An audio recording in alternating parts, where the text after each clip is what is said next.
I would like to welcome our speaker for this session, Thiru Uma Mageshwari Pannir Selvam Avargal. She is a Tamil enthusiast and software engineer by profession. She is a volunteer Tamil teacher in Koppal Tamil Learning Center, Dallas, Texas. And she is also MTS radio jockey and media presenter. And I think she's representing Metroplex Tamil Sangam, Dallas, Texas again. And she won recently the oratorical contest that was conducted by American Tamil Association for the year 2021 and 2022. Congratulations, Uma. And we are Thank so you. happy to welcome you again to present the session for us today. Thank you, Uma. அனைவருக்கும் வணக்கம். First of all, I would like to thank FetNA and ATA for giving me this wonderful opportunity to present Chapter 8 of Balakrishnan sir's book, Journey of a Civilization, Indus to Vaigai. And also, I would like to thank Arsuchalaya Aya for giving me this opportunity again. Okay, let me start the topic. Before we get into this Chapter 8, I would like to present this in Tamil as well as English. ஏன்னா அந்த அழகான nuances எல்லாம் சில விஷயங்கள் நம்ம code பண்ணோம் அப்படின்னா அதை தமிழ்ல சொன்னாதான் அழகா இருக்கும். ஏன்னா பாலகிருஷ்ணன் ஐயா ஒரு பொக்கிஷமா கொடுத்திருக்காரு. இந்த புக்கு ஃபுல்லாவே படிக்கிறதுக்கு வந்து நிறைய வருஷம் எடுக்கும்னு நினைக்கிறேன். நான் வந்து I not a Tamil scholar or researcher. Tamil மேல உள்ள ஒரு பற்றுனால இந்த புத்தகத்துல நம்ம டிராவிடியன் மக்களை பத்தி என்ன இருக்குன்னு தெரிஞ்சுக்கலாம் அப்படின்னு தான் நான் இதை வாசிக்க ஆரம்பிச்சேன். சோ அதுல இருந்து அதுல வந்து இருக்கிற விஷயம் தோண்ட தோண்ட வந்து குறையாம அல்ல குறையாம இருக்கு. So let me get into the topic, chapter 8 now. Yeah. In the overall abstract, in the chapter 8 என்ன பேசுது அப்படிங்கறது பாலகிருஷ்ணன் சார் வந்து ஒரு ஆர்டிகலா கொடுத்திருக்காங்க. So basically what is covered in this அப்படிங்கறத நான் வந்து இதுல ஒரு ஸ்லைடா போட்டிருக்கேன். You may want to take a look at it so that you will get a crystal clear idea about the chapter 8. Next slide. போலாம். Okay. In the chapter 8, what we are going to deal with is, these are the highlights: dichotomous layout of the Indus cities, derivational history of terms for cardinal directions in Indo-Aryan languages, the toponymy of hill settlements, comparative frameworks of Indus, Dravidian, and Indo-Aryans, the high west, low east framework in Dravidian languages, human geographies where high is west and low is east, the toponymy of fort settlement, and the lingering legacy. இதுல ஒண்ணு நம்ம பார்த்துட்டு வர போறோம். Gopi, next slide, please. Okay. The dichotomous layout of the Indus cities. The concept of dichotomous layout in terms of citadel and lower town stand out as one of the most prominent and defining features of the Indus cities. Indus Valley civilizationல உள்ள அந்த கட்டுமானங்கள்லாம் எப்படி இருக்கு அப்படின்னு சொல்லிட்டு நம்ம பார்த்தோம் அப்படின்னாக்கா, always the citadels are on the higher west and lower towns எப்படி அந்த லேஅவுட்ஸ் இருந்தது அப்படின்னா it is towards the east அப்படிதான் இருந்தது. இதுக்கு வந்து we have an example here. The Mohenjo-daro cityயோட it's an ancient Indus Valley civilization city that flourished between 2600 and 1900 BCE. So இந்த Mohenjo-daro city வந்து எப்படி இந்த லேஅவுட் இருந்தது அப்படின்னு பார்க்கிறதுக்காக I put together few slides. So let's look at that one by one. Gopi, next slide, please. Yeah. இதுக்கு முன்னாடி ஒரு interesting fact வந்து நம்ம சொல்லணும் அப்படின்னு, ஏன்னா எனக்கு இந்த புத்தகத்தை நான் படிக்க ஆரம்பிக்கும் போது எனக்கு ரொம்ப ரொம்ப பிடிச்சமா இருந்த ஒரு விஷயம் என்ன அப்படின்னா, பாலகிருஷ்ணன் சார் ஹைலைட் பண்ணி சொன்ன ஒரு விஷயம் தான் வந்து என்ன தூண்டுச்சு இந்த சாப்டர் படிக்கிறதுக்கு. அது என்ன அப்படிங்கறத அந்த டிஃபரன்ஸ் நம்ம இப்ப பார்க்கலாம். Typical Bronze Age civilization அப்படின்னு நீங்க எடுத்துக்கிட்டீங்க அப்படின்னா, it could be any civilization like Mesopotamian or ancient Chinese civilization, anything, Egyptian, எல்லாத்தையும் எடுத்துக்கிட்டீங்க அப்படின்னா, அங்க என்ன நம்ம பார்த்திருப்போம் அப்படின்னா, இப்போ நம்ம சொல்லணும்னா மிஞ்சி போனா ஒரு strict hierarchy of classes, state monopolized use of violence இருந்திருக்கும், built monuments இருந்திருக்கலாம், religious யூஸ்க்காக அவங்க வச்சிருந்திருக்கலாம், political structures இதெல்லாம் தான் பார்த்திருப்போம். ஆனா நம்ம இந்த இண்டஸ் வேலி சிவிலைசேஷன்ல யூனிக்கா என்ன பார்த்தோம், எதனால வந்து இதை நம்ம திருப்பி வந்து நிறைய படிக்கணும் அப்படின்ற ஒரு ஆவல் ஏற்பட்டுச்சு அப்படின்னா, பாலகிருஷ்ணன் சார் சொன்னாரு, நான் அப்பவே அந்த காலத்திலேயே நாங்க தனியா டாய்லெட்லாம் கட்டி நாங்க ஒரு அர்பன் லைஃப் ஸ்டைல் வாழ்ந்தவங்கடா எங்க பரம்பரை அப்படிங்கறது வந்து நச்சுன்னு சொன்னாரு. சோ இங்க இந்த ஸ்லைட்ஸ பாத்தீங்க அப்படின்னு சொன்னாக்கா உங்களுக்கு அவங்க எப்படிப்பட்ட ஒரு வாழ்க்கையை வாழ்ந்திருக்காங்க அப்படிங்கிறது தெரியும். This is the great bath of Mohenjodaro. எவ்வளவு ஸ்கில்டா இருந்திருக்காங்க அந்த பீப்புள், எவ்வளவு ஒரு மேன்மையான வாழ்க்கையை வாழ்ந்திருக்காங்க அப்படின்னு பார்க்கலாம். நம்ம இப்ப பேசிக்கிட்டு இருக்கோம், இந்த ஸ்விம்மிங் பூலை பத்தி பேசிட்டு இருக்கோம். It's like 2.5 meters டெப்த்ல. அப்பவே அவங்க என்ன பண்ணியிருக்காங்கன்னா, it's water proof, perfectly water proof, and it's a Majestic thing which stands out in the Mohenjo-daro city. Next slide, please. Yeah, this is what I am talking about. இந்த மக்கள், இந்த நாகரிகத்தை நம்ம எதுக்காக இவ்வளவு கொண்டாடுறோம் அப்படின்னா, எவ்வளவு ஒரு நல்ல ஒரு ஆர்கிடெக்சர் டீடைல் இருக்கு. the standardization of bricks they used. நான் சொன்ன அந்த personalized toilets அந்த காலத்திலேயே they had a proper irrigation system, proper canals வச்சிருந்திருக்காங்க, and they had huge walls to prevent flooding. இந்த மாதிரி மேக்னிஃபிசன்ட் ஸ்ட்ரக்சர்ஸ் எல்லாமே நமக்கு பிரசன்ட் இருந்திருக்கு. எங்க அப்படின்னு சொன்னாக்கா நம்மளோட இண்டஸ் வேலி சிவிலைசேஷன்ல. Next slide please. இதுதான் அந்த டைகாட்டமஸ் லே அவுட் எப்படி இருக்கு அப்படின்னு பாத்தீங்க அப்படின்னாக்கா, வெஸ்ட்ல பாத்தீங்கன்னா ஹை மவுண்ட்ஸ் இருக்கு. அதே மாதிரி when you come to the lower east, the town settlements are there. We can get into few more slides. And this is probably the Harappa. That also, the Mohenjo-daro and Harappa are the two cities that were recognized as part of the ancient civilization. In the bookல வந்து various சிட்டிஸோட layouts எல்லாமே கொடுத்துருக்காங்க. திரு Balakrishnan sir அவர்கள் வந்து he took reference from so many cities, Mohenjo-daro, Harappa, Kalibangan, Dholavira and Lothal. இது எல்லாத்தையுமே பாத்தீங்க அப்படின்னா everything had unique features and how the settlements are, அவங்களோட cities எல்லாம் எப்படி planned ஆயிருக்கு அப்படிங்கறதெல்லாம் வந்து we can get through all those details through this maps. Next is next slide please. Yeah, dense matrix அப்படின்னு சொல்லிட்டு ஒரு dense matrix. Uma, can I interrupt little? Yes sir. நீங்க இந்த previous slide போங்க கோபி. இப்ப இந்த உமா சொன்ன இந்த ஹை வெஸ்ட் லோ ஈஸ்ட்ங்கிறது வந்து அவங்க அந்த என்ஜினியர்ஸ் வந்து திடீர்னு கண்டுபிடிச்சது கிடையாது. அவங்களுக்கு வந்து ஒரு இம்ப்ரெஷன் தேவைப்படுது. அந்த இம்ப்ரெஷன் வந்து தே receive from the nature only. அவங்க இருந்த மோஹஞ்சோ-தாரோக்கும் ஹரப்பாக்கும் உள்ள அந்த ஸ்லாண்ட் பாத்தீங்கன்னா Sulaiman hills and Harappa hills, அந்த நேச்சர்ல இருந்து தான் Next slide is the dense matrix. Dense matrix ன்றது எதுக்காக கொடுத்திருக்காங்க அப்படின்னாக்கா, it's a matrix comprising of directional, elevational, material and social of the Indus cities is presented to substantiate this hypothesis. Indus town planning எப்படி இருக்கு அப்படிங்கிறதுக்காக ஒரு dense matrix ஒன்னு போட்டு காமிச்சிருக்காங்க. Next subheading is the high west low east framework in Dravidian languages. இதை நம்ம புரிஞ்சுக்கணும் அப்படின்னாக்கா, first we need to know what is lexical term, what is reference. நம்ம புதுசு படிக்கிறவங்களுக்கு what is polysemy இதெல்லாம் தெரிஞ்சது அப்படின்னாக்கா, then later we can get on to Cecil Brown's work. அந்த ஒர்க்கை வந்து எப்படி இம்ப்ளிமெண்ட் பண்ணியிருக்காங்க அப்படிங்கிறதையும் நம்ம பார்க்கலாம். Lexical items are the units of language, and what a lexical item refers to in the world is termed as reference.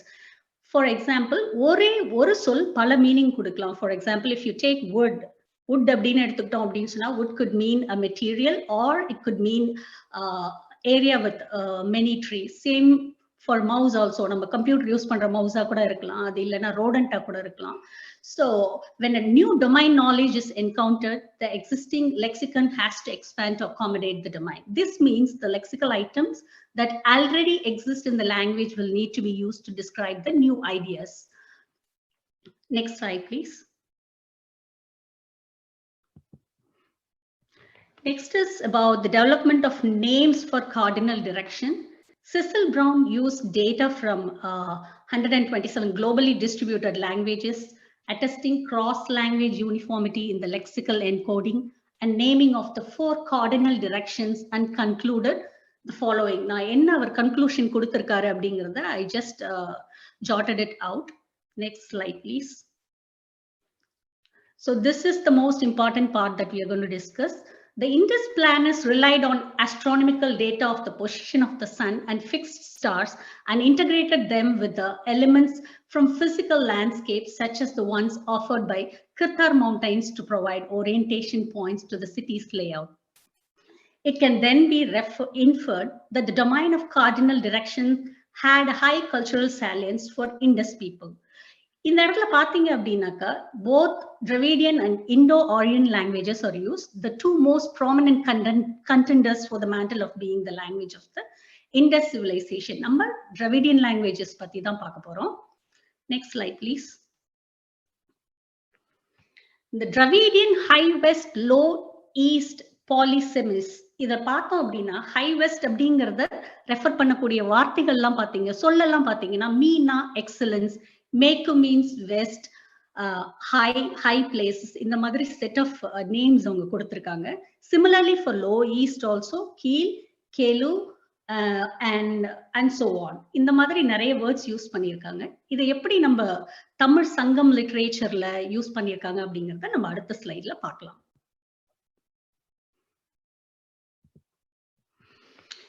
இது ஒரு அழகான derivational history of the direction terms, old Tamil evidence.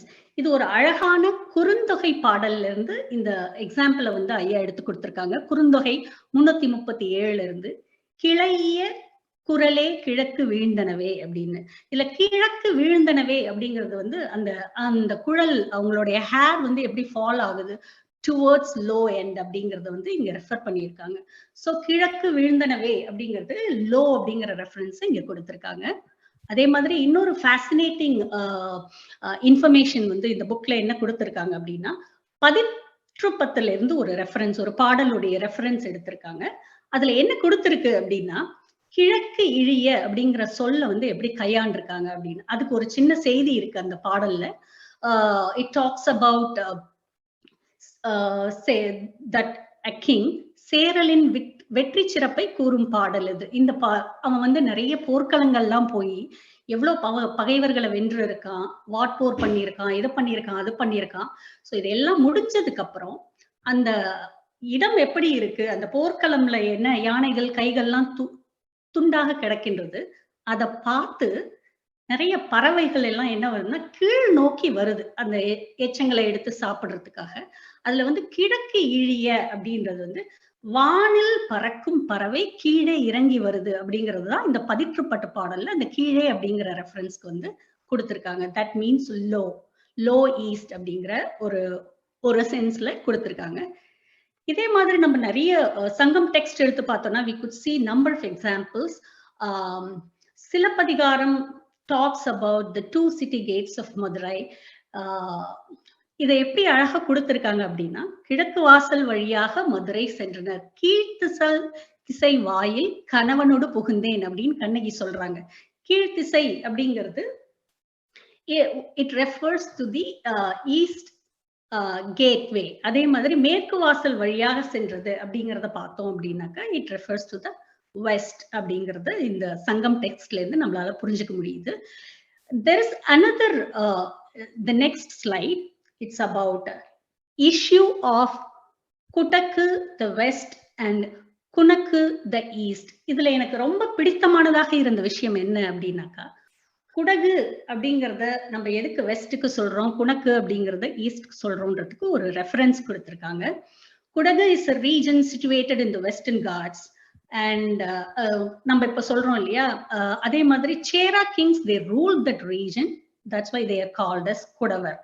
So Cecil brown எப்படி இதை வந்து interpret பண்றாருன்னா, environment specific features வந்து இங்க கொடுத்திருக்காங்க. இதை வந்து ஒரு அழகான சமீபத்துல ஒரு தமிழே அமுதே அப்படிங்கிற ஒரு ஆர்டிக்கிள்ல ரைட்டர் மகுடேஸ்வரன் வந்து ரொம்ப அழகா கொடுத்திருக்காரு. இந்த ரெஃபரன்ஸை எடுத்து கையாண்டிருக்காரு. நம்ம வந்து குணக்கடல் குடக்கடல் அப்படின்னு சொல்லிட்டு நம்ம சொல்லுவோம். இப்போ பே ஆஃப் பெங்கால் இருக்கு அப்படின்னு சொன்னாக்கா, வங்காள விரிகுடா அப்படிங்கிறது வந்து குணக்கடல்னு தான் தமிழ்ல சொல்லப்பட்டிருக்கு. குணக்கு அதே மாதிரி அரேபியன் சி அப்படின்னு சொல்ல வந்தோம் அப்படின்னா குடக்கடல் அப்படின்னு ரெஃபர் பண்ணியிருக்காங்க. So we came to know the issue of குடக்கு த வெஸ்ட் அண்ட் குணக்கு the east.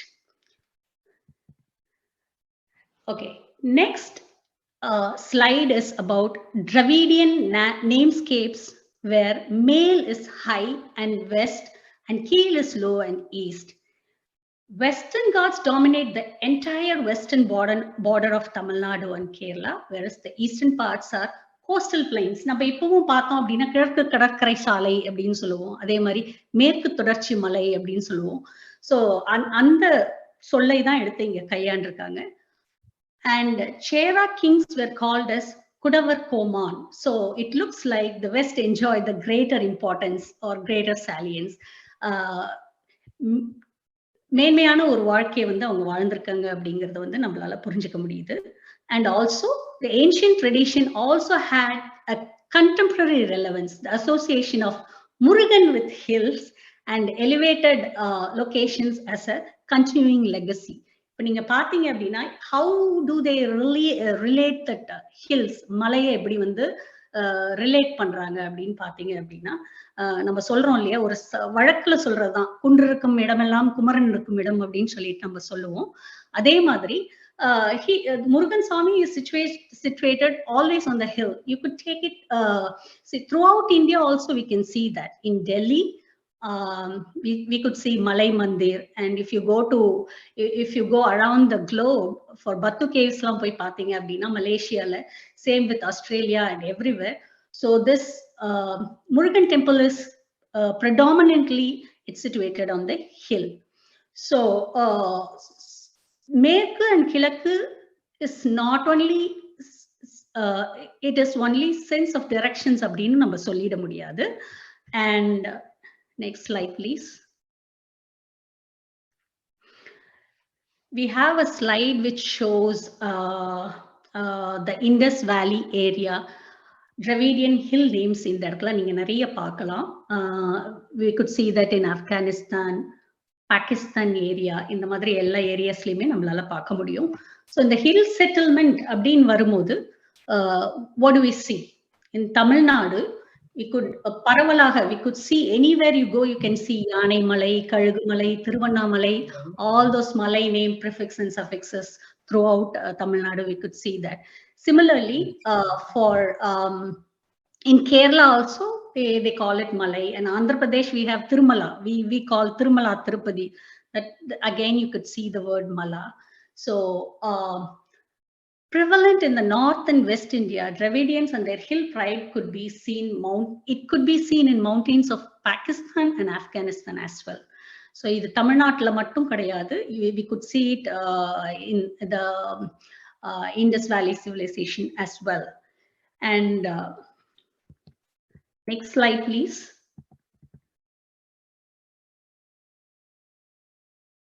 Okay, you can see lots of I would like to say a few words about the forts and fort settlements. If you could see,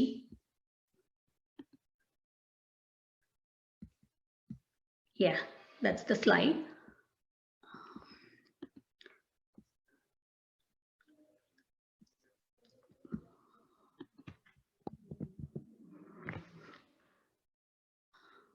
Okay, if you see the toponymy of fort settlements, கோட்டை, code, இந்த names எல்லாம் நீங்க பாத்தீங்க அப்படின்னாக்கா நிறைய பரவலாக we could see that Tamil Nadu, if you take the Tamil Nadu map and you focus on that, கோட்டை is extensive domain of Tamil Nadu, around 780 places name with கோட்டை as suffix. நீங்க எங்க பார்த்தாலும் கோட்டை அப்படிங்கிற ஒரு சஃபிக்ஸோட நிறைய பெயர்கள், இடப்பெயர்களை நம்ம பார்க்க முடியும்.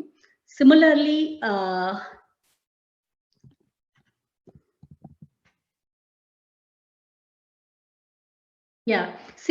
you could see in Afghanistan, Iran, India uses kota, kotai அப்படிங்கிற பெயர் வந்து you could see it throughout India also. And the book gives you detailed explanation for forts as well as hill settlements, toponyms. And next slide, please.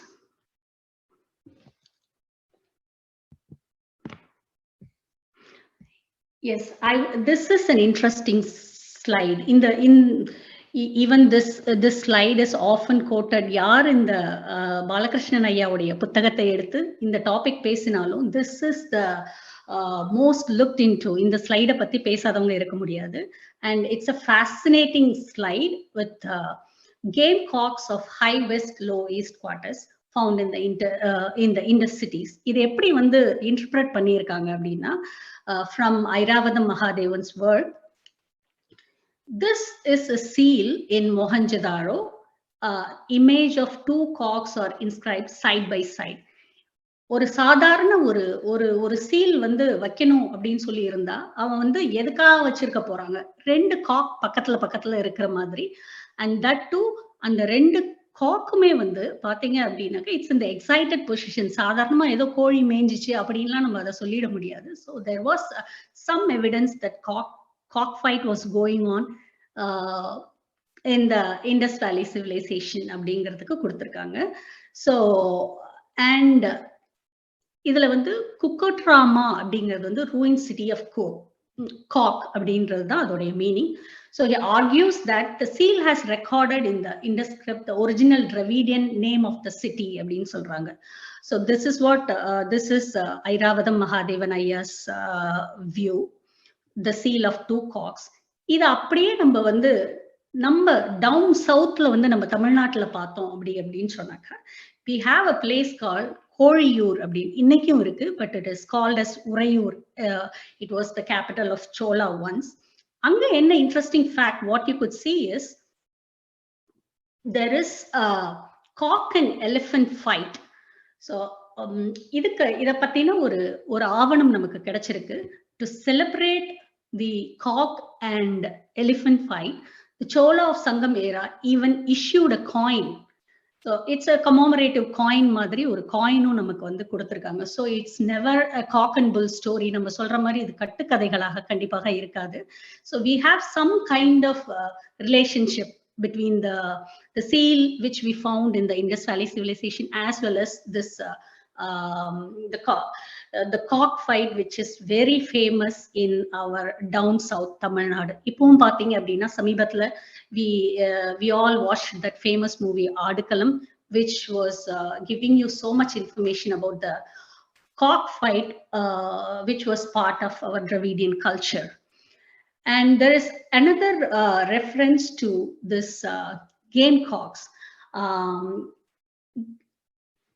There are places in Tamil Nadu where you can find hero stone, நடுகள் அப்படின்னு சொல்லுவோம். அந்த நடுகள் வந்து நிறைய இடத்துல நம்ம வந்து மன்னர்களுக்காக இல்லைன்னா ஒரு what do you say, you can find நடுகள் for மன்னன் or for ஒரு சாதாரணமான ஆளுக்காக கூட நம்ம அந்த பார்க்கலாம், அந்த மாதிரி பார்க்கலாம். But this is very specific.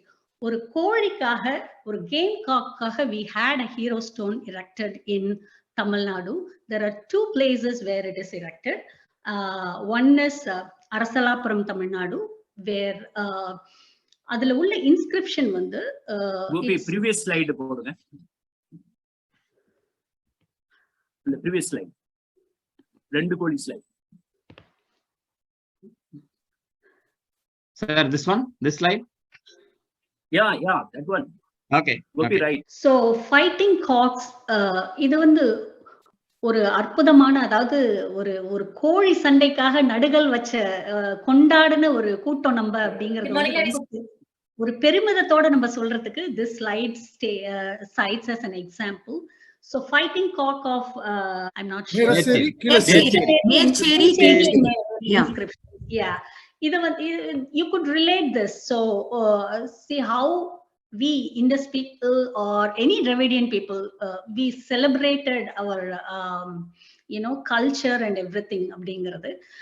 And also we can I would like to quote on some more things. இதே மாதிரி வந்து கோழி சண்டை மட்டும் இல்ல, we talk about jallikattu and everything. We still have so much connectivity when it comes to our cattle. Not only காளைகள் மட்டும் கிடையாது, our Indus people were like, what do you say? They were amazing traders. So அவங்க என்ன பண்ணியிருக்காங்க அப்படின்னா எருமைகளை கூட ஏற்றுமதி பண்ணியிருக்காங்க. So throughout other to the neighboring places, they traded buffaloes as well.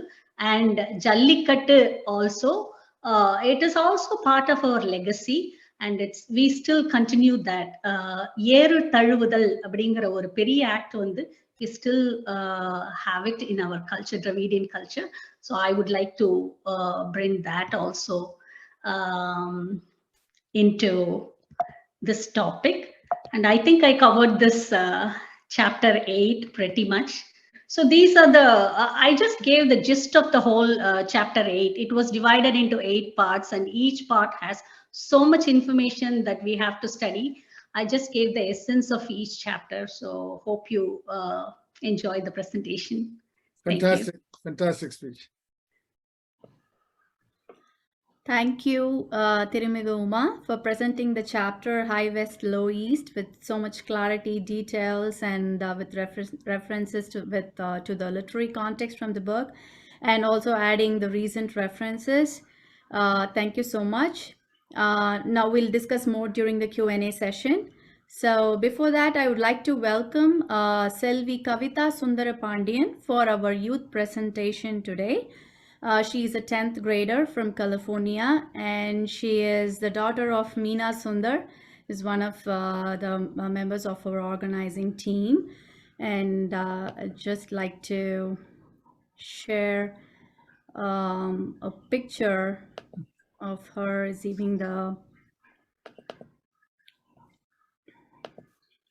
just a moment. I'm trying to share my screen here. Give me a minute. Okay, I'm not. Can you make it bigger, ma? Yeah, I'm trying. Yeah, we are able to see, but this 200%. picture is just little smaller. Yeah. Yep. Yeah, that's fine. Yeah. This is the certificate that was awarded to her when she was when she completed. She was a part of our first session of the book study, and I'd like to happily, and we're very so proud about this. We are having Kavita doing the presentation to us today, and she's here with us again. Thank you, Kavita, for taking out the time. I'll stop sharing my screen now and let you take it ahead. All right, Kavita. Hi. Reading JOC was an experience unlike no other. It expanded my horizons and led me to conclusions I had never considered. I learned so much in the study circle, and I am very grateful to all those who made the study group happen. There were many things I didn't know about my history and my ancestors due to oversight by our school's curriculum. The most I learned this year was about the Mauryas, the Guptas, the Mughals, the Delhi Sultanate, and the Vijayanagara Kingdom. We never even covered the Tamil kingdoms of the Sangam era. Reading JOC and learning about Dravidian culture tied together the loose ends in my knowledge. It completed the timeline by showing how the Dravidian culture flourished before the Aryan migration into India. The size of the Indus cities can be equated to present-day New York. Amma, koncham slow, a little slower. Okay. Balakrishnan uncle connects the IVC and Dravidian cultures by comparing place names, etymology, games, the pot root, and more with concrete evidence. However, I was most interested in Balakrishnan uncle's use of the rainforest metaphor. The rainforest has different layers, and you can analyze it from many different angles, making it true to India's essence. It is so versatile that it can represent both India as a whole and the IVC alone. Many of the chapters had fascinating information. Some of my personal favorites were the chapters on genetic analysis and how Sangam literature connects to the IVC area. In Sangam literature, people have written about the bone-eating camel and lions fighting elephants. However, these animals cannot be found in South India, especially the bone-eating camel. Finding camels like that is impossible unless you are in Gujarat. When talking about the lion and the elephant, lions have never come south of the Narmada River, meaning that the authors would never have seen one in their home place. This and so much more in Sangam literature can connect the IVC to the Dravidian people. I was especially interested in this section on genomic studies because as I was reading about how scientists track migrations through genetics, I was learning about genetics in my school-required biology class. Reading about the Y chromosomal tracking and mitochondrial DNA tracking helped me connect the genetics that I learned about and the way that it's applied in real life. The study showed me the origin and spread of humanity in different periods. As a child, I used to read a lot of different adaptations of the Ramayana and the Mahabharata, and I also read a lot of Amrachitra Gavigal. This led to my perception of Hinduism being influenced and caused me to believe these were the only gods to believe in. Gods like Rama, Krishna, Shiva, etc. were a huge part of my reading. I would later on learn that in Tamil culture, there is a huge presence of female deities. But after reading this book, it really hit me that our traditions and beliefs have lasted from the IVC. I wanted to highlight one interesting point from this week's topic. The idea of High West, Low East is present in the way we say these words in Tamil. Mela, which means high, is similar to Merku, which means west, and Kira, which means low, is similar to Kirku, which means east. Hopefully in the future, when we are talking about this book, we will have physical evidence from Kirti and Adi Channeler to back us up. This book is very important to learn about our roots, and it is a significant part of our history. Knowing that our culture has existed for so long is not only a great thing of pride, but also a reminder that in the end, supremacy is not backed by fact, but we are all humans. Thank you, Balakrishnan Uncle, for this wonderful research and for writing this book. I shall definitely continue this research. Thank you, Kavita, for sharing your views with us. And I think you pretty much touched all the important points that was discussed in the book and during our session. Thank you so much again for being here and sharing your views with us. So I think we'll invite Mr. Balakrishnan to say a few words and then any question. Yeah, that's what I was about to say. Kavita, I'll tell you, let me tell you, there cannot be a better kind of a tribute or a happiness for a researcher and a reader that his book is read by the next generation and particularly the youngsters like you, born and brought up in US. And I'll tell you, honestly speaking, your English is very difficult to follow in the sense that because we are all self-taught from villages. Phenomenal. I tell you, the way you grasp the very core point, and I feel always happy that this is what I wanted it from my life.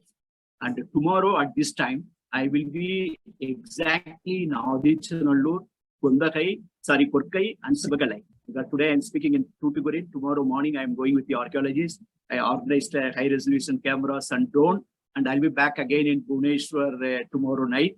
But the way I run throughout the country, and I feel that my life has been vindicated, and these books are in the safe hands. And I cannot say more than that. Okay, any questions? Sir, yeah, we can go ahead with the question and answer session. So if any of the participants have any questions, you can put it in the chat or you can come forward and ask the question. Raise your hand, please, and then we can you can ask the question. Yeah. Bala sir, I wanted to tell you one thing. Today is Uma also, the presentation was so very detailed presentation. Thank you very much. Thank you, sir. I think Meghala has a question. Yeah, I will ask a question. Before that, I wanted to remind one thing. Today is Balakrishnan sir's mentors Ninaivu Naal. 26th November is your mentors Ninaivu Naal. Yeah. Yeah. So morning our Nanichidan Kalaman. Oh, okay. Okay, sir. The high west, low east, நம்ம பேசுறோம் இல்லையா? இது வந்து நம்ம தமிழ்நாட்டை பொறுத்த வரைக்கும் வந்து natural geography is like that, right? அந்த நமக்கு naturalaவே வந்து western side high-ஆவும் and the eastern side is obviously geographically it is like that, right? We are not artificially creating that structure. That's what my understanding is. So what about Indus Valley? Was it artificially raised area or it was naturally like that, similar to our Tamil land? இல்ல தமிழ்நாட்டுல மட்டும் கிடையாது, சிந்து வெளியிலயும் சரி. ஒண்ணு வந்து nature getting transferred to the artificial. Let me give an example. Take Harappa and Mohenjo-daro. That's the reason there was a slide Uma was showing. There is a slant. I must have put a triangle slant. How much is slant is there? Degree of slant, the distance and slant. You will see that from Kirtar Hills and Sulaiman Hills, it is a basically west high, east low slant. Even Mehergar also. The entire Baluchistan area and the eastern Iran, even Jagros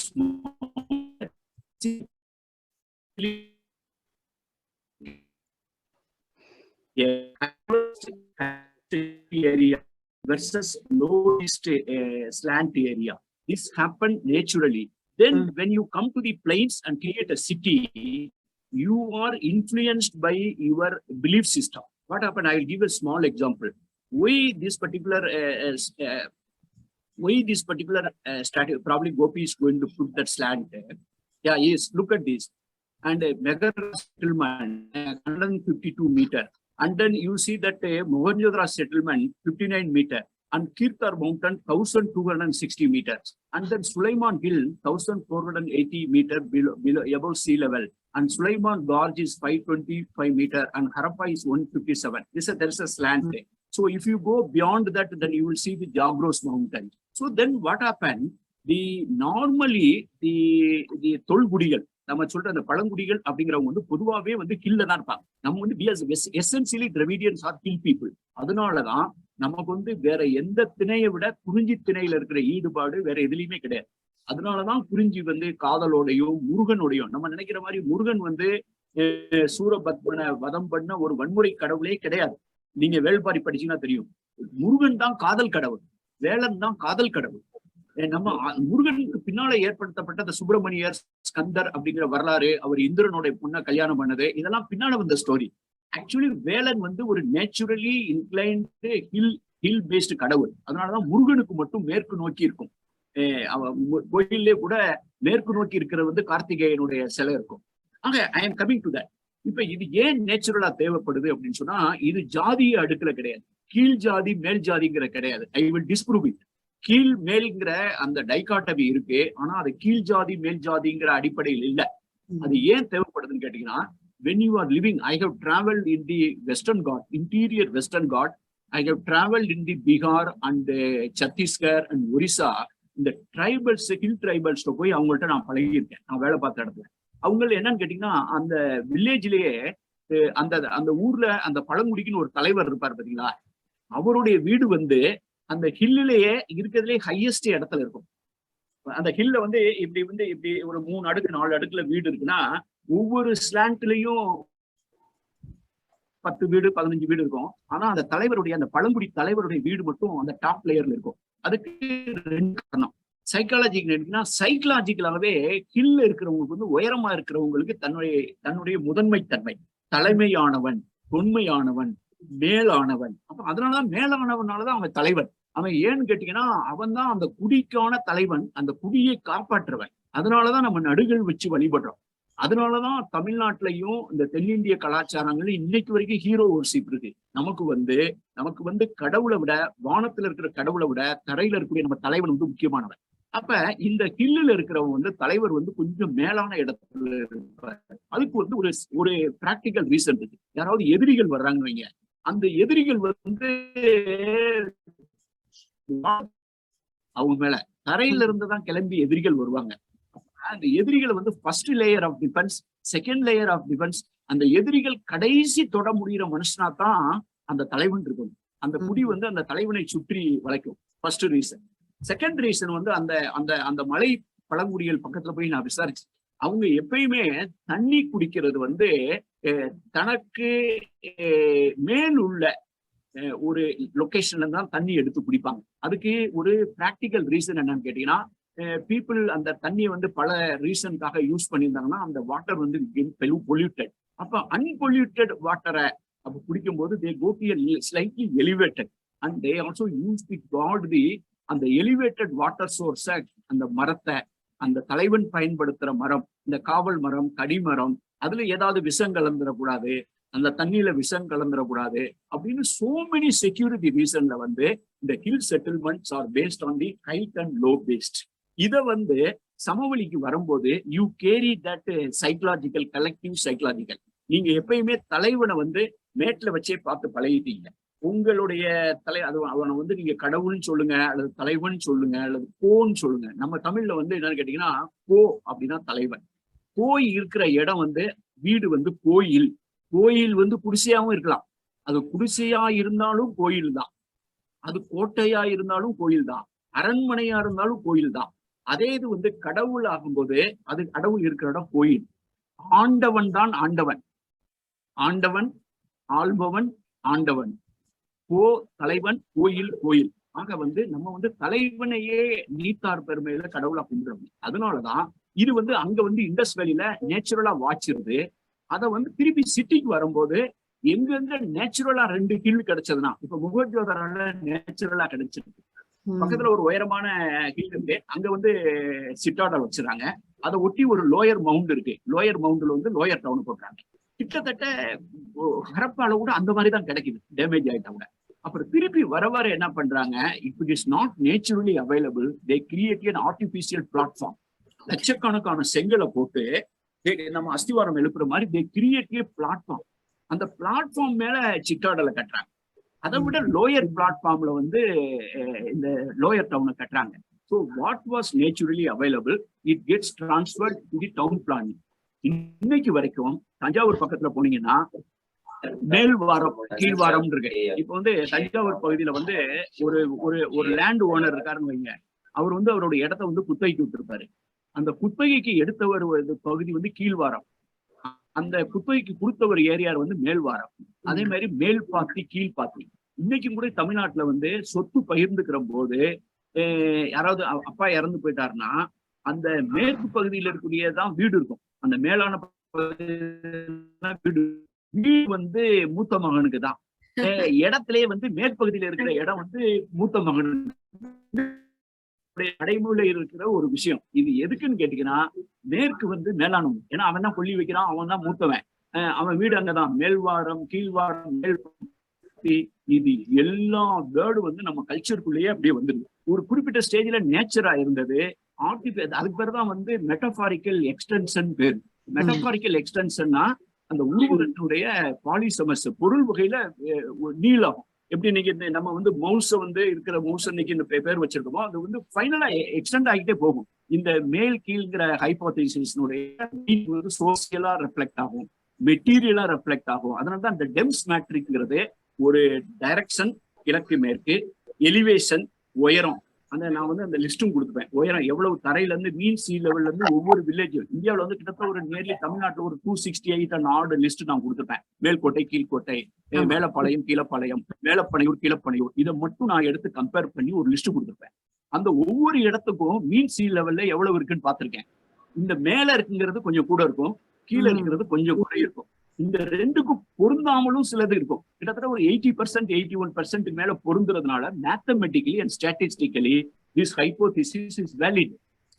மேலனா மேற்கும் இருக்கும், மேலையும் இருக்கும், கீழ்னா கிழக்குலையும் இருக்கும், கீழேயும் இருக்கும். இப்ப நம்ம கீழடிங்கிறோம். இப்ப கீழடிங்கிற இடம் ஏன் சிக்னிபிகண்டா, அந்த கீழடிங்கிற பேரை பார்த்தோன்னே எனக்கு அவ்வளவு எக்ஸைட்டட் ஆயிடுச்சு. நான் உடனே கீழடி கிளம்பி போனேன். இந்த கீழடி பக்கத்துல மேலே என்ன இருக்குன்னு பாருங்க அப்படின்னு. அப்படி பார்த்தா மேல ஒரு மவுண்ட் இருக்கு. அதெல்லாம் தோண்டல. இந்த கீழடியில் நம்ம கை வச்சிருக்கிறது ஒரு சின்ன பகுதி தான். அதெல்லாம் பிரைவேட் லேண்ட்ல இருக்கு. அது பக்கத்துல ஒரு மேல் மவுண்ட் இருக்கு. இப்ப நாங்க அதெல்லாம் தோண்ட சொல்லி. Balakrishnan sir, Balakrishnan sir, sir are you hear me sir? Hello, I can hear you. சொல்லுங்க சார். வணக்கம் சார். உங்க லெக்சர் ரொம்ப நல்லா இருக்கு. நீங்க இப்ப சிவிலைசேஷன் டாபிக் தான் எடுத்துட்டு இருக்கீங்க. சோ இப்ப வந்து சிவிலைசேஷன் எனக்கு இப்பதான் நான் அண்டர்ஸ்டாண்ட் பண்றேன். நல்லா இருக்கு, கேட்கறதுக்கு நல்லா இருக்கு சார். இப்ப நம்ம தமிழ்நாடு ஃபார் எக்ஸாம்பிள், இப்ப நம்ம இப்போ வேர்ல்டுல ஃபுல்லா இப்ப சிவிலைசேஷன் பண்ணி இப்ப ஏரியா லெவல்ல மேப் எல்லாம் காமிச்சிங்க, கிராஃப்லாம். சோ அதுல எப்படி நம்ம நிலப்பரப்புல எவ்வளவு நம்ம சிவிலைசேஷன்னா முன்னேற்றம் தானே, நாகரிகம்.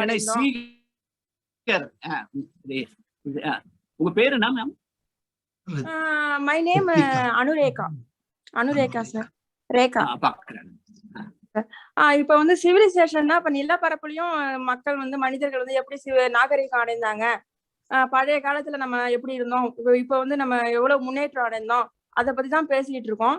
சோ இப்ப வந்து மக்கள்னா இப்ப எந்த விதத்துல சார் நம்ம இன்னும் நாகரிகம் அடையணும்? ஏன்னா இப்ப வந்து படிப்பு, எஜுகேஷன் மூலமா நாகரிகம் அடையறதுலாமா, இல்ல எப்படி, என்ன இது? இப்ப எல்லாமே ஒரு விதத்துல நம்ம வந்து ஓரளவுக்கு இப்ப கரண்ட் சிச்சுவேஷன் என்ன சார்? Number one வந்து what is next for us, and then why this indulgence about the past. Okay, ஒண்ணு எதுக்கு வந்து பாஸ்ட் பத்தி தெரிஞ்சுக்கிறதுக்கு தேவை இருக்குன்னா, ஒண்ணு வந்து நமக்கு எதிர்காலத்து மேல, ஃபியூச்சர் மேற்குள்ள கவலையினாலதான் நம்ம பாஸ்ட பார்க்கணும். நம்ம வந்து பாஸ்ட பாக்குறது 2 நோக்கம் இருக்கலாம். சிலர் வந்து பழைய பெருமை பேசுறதுக்காக சிலர் பாஸ்ட பார்த்தாங்க. நாங்க அப்படி இருந்தோம், நாங்க இப்படி இருந்தோம், அது ஒரு பொற்காலமா இருந்தது, இப்ப எல்லாமே கெட்டு போச்சு, இப்ப ஒண்ணுமே நல்லா இல்ல அப்படின்னு சொல்லி பிரசன்ட குறை சொல்லிட்டு அப்ப எல்லாமே பாலாறு ஓடிச்சு, தேனாறு ஓடிச்சு, எல்லாருமே நல்லவங்களாங்க இருந்தாங்க. எல்லாருமே நல்லவங்களா இருந்த காலமே எதுவுமே கிடையாது. நீங்க சங்க இலக்கியம் பொற்காலம் காலம் பொற்காலம் அப்படிங்கறதெல்லாம் யாருடைய பொற்காலம், யாருடைய இருண்ட காலம் நான் அடிக்கடி எழுதுவேன். யாரோ ஒருத்தருடைய பொற்காலம்னா எவனையோ ஒருத்தனை இருட்டடிப்பு பண்ணிதான் ஒருத்தன் பொற்காலம் பண்ணியிருப்பான். அப்ப என்னுடைய பொற்காலம் இன்னொருத்தனுடைய இருண்ட காலமா இருக்கலாம். அதனால வந்து we have to take all this input with a pinch of salt. இதுல நமக்கு எதிர்காலத்துக்கான தேவை என்ன இருக்குங்கிறதா நோக்கமே இருக்குமே தவிர பழைய பெருமையை பேசுறதுக்காக மட்டும் வந்து பாஸ்ட பயன்படுத்தக்கூடாது. ஒண்ணு. ரெண்டு, பாஸ்ட தெரிஞ்சுக்கிறாட்னா நம்முடைய பிரசன்ட் என்னன்னு தெரியாது, ஃபியூச்சர் எங்க போறதுன்னு வேற தெரியாது. இப்ப எனக்கு மேல சரி எதுக்கு நம்ம சிந்து வெளியில இருந்து வந்தோம், என்னென்ன சூழல் நடந்திருக்கும். ஒண்ணு இயற்கை சீற்றமா, இயற்கை சீற்றமான்னு சொன்னா என் கண்ணு எதிரிலேயே மெட்ராஸ்ல 2015 அவ்வளவு பெரிய ஃபிளட் போகுது. என் கண்ணுலயே கேரளாவுல மழையெல்லாம் அடிச்சுட்டு போகுது. Hills are moving. என்னுடைய கண்ணெதிரிலேயே உத்தராகண்ட்ல அவ்வளவு பெரிய வெள்ளம் வருது. There is a possibility. இப்பயும் முகஞ்சதரால போன வருஷம் இந்த வருஷம் வெள்ளம் போச்சு பாகிஸ்தான்ல. அப்ப வந்து இயற்கை சீற்றம். then there is a message about the ecology, climate change. இது வந்து climate change வந்து ஒரு ட்ரூத் அப்படிங்கிறது நிகழ்காலத்துல வரைக்கும் நமக்கு எக்ஸாம்பிள். சரி, அப்படி இருந்தமே நம்ம ஏன் வேர் வி ஸ்டார்டட் மூவிங். சங்க இலக்கியத்துல பெரிய கடவுள்லாம் இல்ல. சங்க இலக்கியத்துல இருக்கிற கடவுள் வந்து வானத்துல இல்ல. சங்க இலக்கியத்துல இந்த கடவுள் வந்து நம்ம கூட தான் நடந்துட்டு இருந்தாரு. நம்ம கொடுக்கறத சாப்பிட்டுட்டு நம்ம கூட இருக்கிறதான் கடவுள். நம்மளுடைய பார்ட் ஆஃப் அவர் கருப்பொரு. ஆனா திடீர்னு வந்து கடவுள் வந்து விண்ணோகத்தெல்லாம் இருக்காங்க, நம்மளோட வந்து ஏலியன் ஆகி போயிடுறாங்க. என்னுடைய கடவுளுக்கு வந்து தொடக்கத்துல 2 கை தான் இருந்தது. அப்ப என்னுடைய கடவுளுக்கு திடீர்னு 4 கை, 8 கை, 12 கை, 16 கை வரும்போது கடவுள் என்கிட்ட இருந்து விலகி போறாரு. இப்ப அதை நான் புரிஞ்சுக்கிருக்கும் போது எனக்கு நிறைய கேள்வி வருதுமா. எருமையை வந்து நான் கொண்டாடுறேன். சிந்துவெளியில பசுமாட்டுடைய பொறுப்பே இல்லை. பசுமாடு இல்லாம வந்திருக்குமா? காளம் மாட கொண்டாடுறேன், ஆனா பசுமாட்டுக்கு சின்ன இல்ல. எரும மாட அவ்வளவு பெருமையா வச்சிருக்கோம், சுமேரியாவுக்கு ஏற்றுமதி பண்றோம். புலி இருக்கு, சிங்கம் இல்ல. ஆக இவ்வளவு பெருமையா இருந்த எருமைய இன்னைக்கு தேதிக்கு நான் கார்ல போகும்போது, நானும் எங்க அம்மா எல்லாம் கார்ல போகும்போது திடீர்னு எருமை எதிர வந்துச்சுன்னா எங்க அம்மா வந்து தம்பி ஒரு நிமிஷம் நிறுத்துப்பா அப்படின்னு எங்க அம்மா சொல்லுவாங்க. சொல்லிட்டு காரை வந்து திருப்பி ரிவர்ஸ்ல எடுத்துட்டு அல்லது வீட்டுக்கு வந்துட்டு திருப்பி கொஞ்சம் நேரம் சென்று தான் போவாங்க. ஏன்னு கேட்டீங்கன்னா எருமை எதிர வந்துச்சுன்னு. இல்லம்மா, எருமை சிந்து வெளியிலே இருந்துச்சு, நம்ம வந்து பெருமையா கொண்டாடினது எருமை தான் நமக்கு பெருமை, சங்க இலக்கியத்துல அப்படி இருக்குன்னு நான் வந்து சங்க இலக்கியத்தை பார்க்கும்போது எருமை ரொம்ப பாராட்டப்படுது. கல்யாணம் பண்ணும்போதுமா, கல்யாணத்துக்கு நம்ம பந்தக்கால் நடுறோம்ல, பந்தக்கால் நடும்போது சங்க இலக்கியத்துல வந்து எருமையோட கொம்பை வந்து சுமங்கலி பெண்கள்லாம் ஒரு எருமையோட கொம்பை வந்து தரையில நட்டு அதன் மூலமா தொடங்குறாங்க. அப்ப எருமையை வந்து ஃபெர்டிலிட்டியினுடைய சிம்பிளா பாக்குறாங்க. சரி, அந்த எருமையை எப்ப எமனோட வாகனமாச்சு, எப்ப அந்த எருமையை நம்ம சிறுமைப்படுத்த ஆரம்பிச்சோம், எருமையை வந்து நம்ம எப்ப கேவலப்படுத்தணுங்கிறது தெரிஞ்சுக்கிற வேண்டிய தேவை எனக்கு இருக்கு. அதனால வந்து studying history to clarify our future and also know and work out the path for ourselves for the future. Okay, how do we go about it? இப்போ வந்து நம்ம வந்து what is our problem today? We are getting more and more fractured. நம்ம சொசைட்டில வந்து we are getting more and more fractured. நம்ம வந்து இதை விட வந்து more united இருந்தோம்ங்கிறது என்னுடைய ஃபீலிங். இப்ப சங்க இலக்கியத்துல வந்து ஒருத்தர் சண்டை போட்டுக்கலாம், ஒருத்தர் கொலை பண்ணிக்கலாம், ஒரு ராஜா போய் இன்னொரு ராஜாவை அடிச்சிருக்கலாம், எல்லாம் நடந்திருக்கு. சண்டை நடந்திருக்கும், வன்முறை நடந்திருக்கும். we are more organized, we are a civilized society. ஆனால் யாதும் ஊரே யாவரும் கேளீர் அப்படிங்கிறதுக்கும் அது வந்து any day I will be far more proudful and take pride in my past where யாதும் ஊரே யாவரும் கேளீர் was one of the most important guiding principle of life than today. எனக்கு வந்து நான் என் பக்கத்துல இருக்கவங்க சந்தேகப்படுறேன், என் பக்கத்துல இருக்கவங்க டவுட் பண்றேன், எனக்கு ஆபத்துதான் யோசிக்கிறேன். So that the multiculturalism, pluralism, which will be the governing principle of the future, was the very much more eloquent in the past. அதனால நம்ம கத்துக்கிறதுக்கான நிறைய விஷயங்கள் இதுல இருக்கு. நம்ம இந்த ஹிஸ்டரியை படிக்கிறது பழைய பெருமையை பேசுறதுக்காக நம்ம வச்சுக்கிற கூடாது, to guide our future. வணக்கம் பாலகிருஷ்ணன் ஐயா சார். நன்றி அரசு செல்லையா சார். எருமை மாடா ஆனதும் மேல் தெரு, மேல கீழே அப்படிங்கறத பத்தி பேசுனது ரிலேட்டடா ஒரு கொஸ்டின் எனக்கு வந்தது.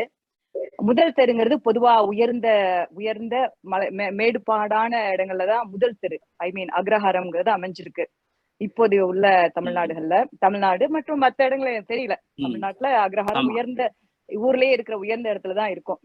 சோ அதுக்கப்புறம் பின்னாளில் இந்த மாதிரி ஒரு மாற்றம், அது மாதிரி அதுக்கும் இதுக்கு என்ன ரிலேஷன்ஷிப் இருக்கும்னு நினைக்கிறீங்க? ரிலேட்டடா என்ன இருக்கும்னு நினைக்கிறீங்க? ஏன்னா முதல் தெருங்கிறதுதான் தமிழ்ல முதல் தெரு, அதுதான் நம்ம அக்ரஹாரம். சோ உங்களோட கருத்தை கொஞ்சம் ஷேர் பண்ணுங்கய்யா. நன்றி. ஆமா, நீங்க you exactly touched an important point. அதுதான் ரீஇன்டர்பிரிட்டேஷன் ஆஃப் தி பாஸ்ட். நம்ம பொதுவா we are continuously living the past. We are also continuously reinterpreting our own past the way it suits us. இப்ப நீங்க சமீபமா நீங்க தமிழ் சினிமாவிலையும் தமிழ் மீம்ஸ்ல எல்லாம் நீங்க யூடியூப்ல அதுல எல்லாம் பார்த்திருப்பீங்க. ஆண்ட பரம்பரைன்னு ஒரு வேர்டை நீங்க ரீசெண்டா பார்த்திருப்பீங்க. இப்ப மீம்ஸ் எல்லாம் போட்டு ஒருத்தன் கேள்வி பண்ணிக்கிறாங்க, நான் ஆண்ட பரம்பரைடா அப்படிமா.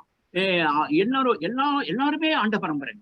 அப்ப நான்லாம் எங்க ஃபாதர்ட்ட எல்லாம் கேட்டிருக்கேன், என்ன ஆண்ட பரம்பரை உங்க அரண்மனை எங்கன்னு கேட்பேன். அவர் சொல்வார், நம்மளாம் பயங்கரமான பரம்பரை தான், பெரிய தளபதியா. எனக்கு உங்களுடைய பேலஸை மட்டும் காட்டிருங்க, நான் ஆண்ட பரம்பரைன்னு ஒத்துக்கிறேன். நீங்க என்னன்னு கேட்டீங்கன்னா, we continue to interpret. முதல் தெரு அப்படின்னா அக்ரஹாரம் எப்ப வந்ததுன்னா, உங்களுக்கு ஒரே ஒரு உதாரணம் சொல்றேன். சங்க இலக்கியத்துல சேரி அப்படிங்கிற ஒரு வேர்டு இருக்கு. நான் இதை பத்தி 1991, 92, 93 3 கட்டுரை எழுதணுமா. ஒண்ணு ஊர் உரைக்கும் உண்மை. அது சக்திங்கிற பத்திரிகையில அப்பதான் முதல் நான் ஆராய்ச்சி பத்தி எழுத ஆரம்பிச்சு 90ல. ஊர் உரைக்கும் உண்மை, சேரி சொல்லும் சேதி அப்படின்னு 2 கருத்து எழுதினேன். அப்புறம் நகர் என்பதன் பொருள். அதுக்கு நான் என்ன உதாரணம் சொன்னா, ஊர்வது ஊர், சேர்ந்து இருப்பது சேரி, நகர்வது நகரம் அப்படின்னு அதை அதனுடைய பொருள் சொன்னேன். எது சேர்ந்து இருக்குன்னா, ஒரு பர்டிகுலர் ஒரு நியூக்ளியஸ் இடம் இருக்குன்னா அதை சேர்ந்து இருக்கக்கூடிய சப்பர்பு, அதை சேர்ந்து இருக்கிறது. இப்ப நீங்க மாடு வளர்க்குறவங்களா இருக்காங்கன்னா, அந்த சேரிங்கிற வார்த்தையை எதுக்கு பயன்படுத்துறோம் சங்க இலக்கியத்துல? ஆயர் சேரி, புறஞ்சேரி இருத்த காதை அப்படின்னு சிலப்பதிகாரம் சொல்றோம். புறஞ்சேரி அப்படின்னு சொன்னா அவுட்ஸ்கிட்ஸ்ல இருக்கக்கூடிய சேரி. ஆயர் சேரினா ஆயர் இருக்கிற சேரி. மீன் உகுக்கும் பான் சேரி, மீன்ல இருக்கக்கூடிய செதில எடுக்கிற பான் இருக்கிற இடம், பாணர்கள் இருக்கும். மீன் உகுக்கும் பான் சேரி, பார்ப்பன சேரி, அந்தனர் சேரி. சேரிங்கிற வேட பார்ப்பனருங்கிற சேரிக்கு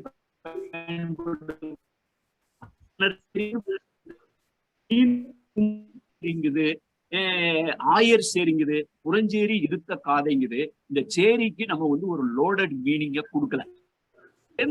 இவங்க எல்லாம் தட்டர்லாம் சேர்ந்தா அது தட்டாஞ்சேரி. இது மாதிரி சேர்ந்து இருக்கிறது சேரிங்கிறது. இன்னைக்கு நம்ம சேரிங்கிற வார்த்தையை என்ன பயன்படுத்திருக்கோம்? அந்த வார்த்தையை பொலிட் பண்ணிட்டோம். அங்க பொலிட் பண்ணது எப்ப வந்தது? இலங்கை வழங்கை. So that means throughout the history we have reinterpreted, reinvented to suit the elite people and interpretation. ஆக அந்த வேர்டுல இருக்க லோட நீங்க you are absolutely right. இன்னைக்கு நம்ம அப்படித்தான் வச்சிருக்கோம். முதல் தெருனா இவரு, கடைசி தெருனா இவர் இங்க உள்ள வரக்கூடாது, காலனி பீப்புள் அப்படின்னு சொல்லி நம்ம இந்த தீண்டாமையை கொண்டு வந்திருக்கோம். எனக்கு தெரிஞ்சு சங்க இலக்கியம் பேசுற ஒரு ஐடியாலஜி இருக்குல்ல, ஐ ஆல்வேஸ் பிலீவ். எதுக்கு இந்த ஏர்போர்ட்ல இந்த ஊர்ல எங்களுடைய விஐபி லவுஞ்சில் some other people are there ஃபேமிலியோட நான் அங்க இருந்து உட்காந்து பேசினா அவங்களுக்கு டிஸ்டர்ப் ஆயிருன்ட்டு டிபார்ச்சர் லவுஞ்சிலையும் போட்டிருக்கேன். இது இன்னொரு சின்ன சப் லஞ்ச்.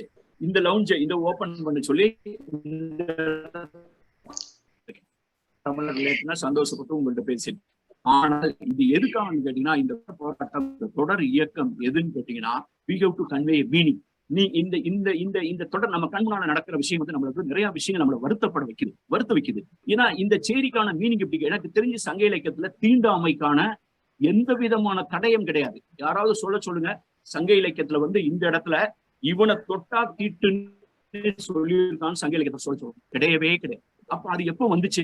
அப்ப சங்க இலக்கியத்துல லவ் பண்றான், 2 பேரும் திணைப்புணத்துல பாக்குறான், இவன் வர்றான், அவன் இந்த ஊருக்கார வர்றான், அவன் இந்த ஊருக்கார வர்றான். அப்படிதான் லைஃப் நான் இங்க பாத்திருக்கேன். லவ் பண்றான், கல்யாணம் பண்றான், அது ஓடி போயிடுறான்.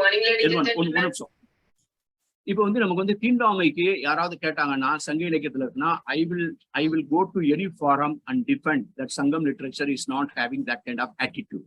அவன் வந்து அது ரேதர் இன்னும் சொல்ல போனா அப்பயே வந்து இந்த மாதிரியான நால்வகை வருணம் அப்படிங்கிற கோட்பாடு வந்து தமிழ்நாட்டுக்கு வந்து சேர்ந்துருச்சு. அதாவது from out side, from north it has already arrived. ஆனால் அது வந்து இட்ஸ் நாட் அ டாமினன்ட் கருத்தியல். எல்லாமே இருக்கு, பௌத்த கருத்துக்கள் இருக்கு, ஜெயின் கருத்துக்கள் இருக்கு, எல்லா கருத்து. சங்க இலக்கியம் தனக்கான ஒரு கருத்தை பேசுது. இந்த மாங்குடி கிளார் அப்படிங்கிற ஒரு புலவர். கிளார் அப்படின்னு சொன்னா லேண்ட்லார்டு, கிழவன், கிளத்தி, தலைவன். மாங்குடினா மாங்குடிங்கிற ஏரியாவுடைய லேண்ட்லார்டு. அவர் ஒரு குறுநில மன்னர் மாதிரி ஒரு தலைவர், லேண்ட் ஓனர். அவர் ஒரு கவிதை எழுதுறார் சங்க இலக்கியத்துல. அவர் எழுதுற கவிதை வந்து கட்சி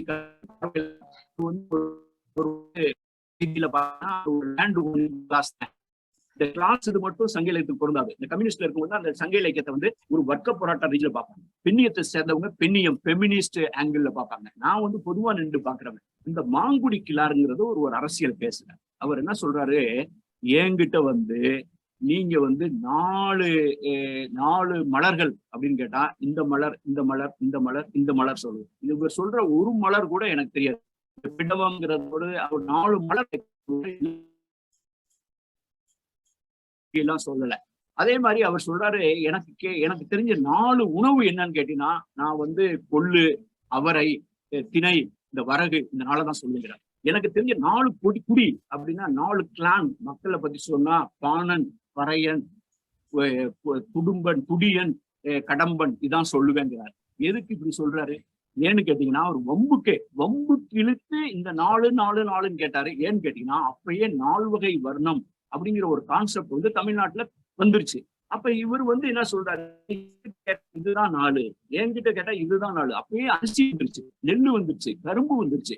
ஆனா வரகு இந்த மண்ணுடைய திணை அப்படிங்கிறார். அப்ப அது கீழே வந்து வேற சொல்றாரு, என்கிட்ட கடவுள் யாருன்னு கேட்டா, எங்களுக்காக போரிட்டு சண்டை போட்டு எங்களுக்காக உயிர் விட்ட ஒருத்தனுக்கு நாங்க நடுகள் வச்சிருக்கோம் பாத்தீங்களா, அவனை கும்பிடுறான், அவன் தான் எங்க கடவுள். அது போக நெல் உகுத்து பரவும் கடவுளும் இலவே. அப்ப நெல் இருக்கு, அவர் சொசைட்டில நெல் இருக்கு, கடவுளுக்கு நெல்ல நெய்வேத்தியம் பண்ற மரபும் இருக்கு. ஆனா எங்களுக்கு இல்லடா, அது உன்னுடைய கடவுள் அப்படிங்கிற பரிபாடல்ல விஷ்ணுவை பத்தி, திருமாலை பத்தி புகழ்ந்து பேசும்போது, பெருமாளுக்கு நிறைய கை இருக்கு.